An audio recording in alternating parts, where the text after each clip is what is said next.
Ahoj milý pohybový priateľ.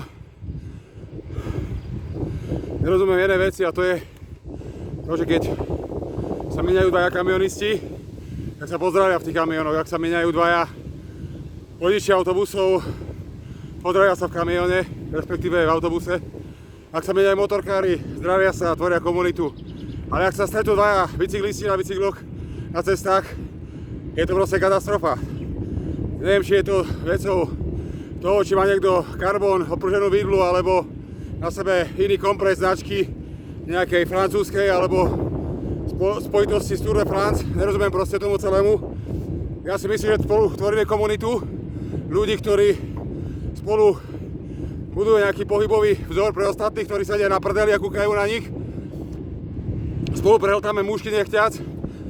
Spolu sme si zabudli vodu, takže budeme jeden pohybový obraz na tých cestách, tak bolo by dobré, že sme sa začali zdraviť. No a pre ostatných účastníkov cestnej premávky, ktorí nevedia, čo je bicykel, tak sú to tie zariadenia, na ktorých jazdia ženy v seriáloch od Rosa Moody Pilčerovej ráno do potravín po kvety. Pohybu zdar, všetko dobré, servus, ahoj, čau.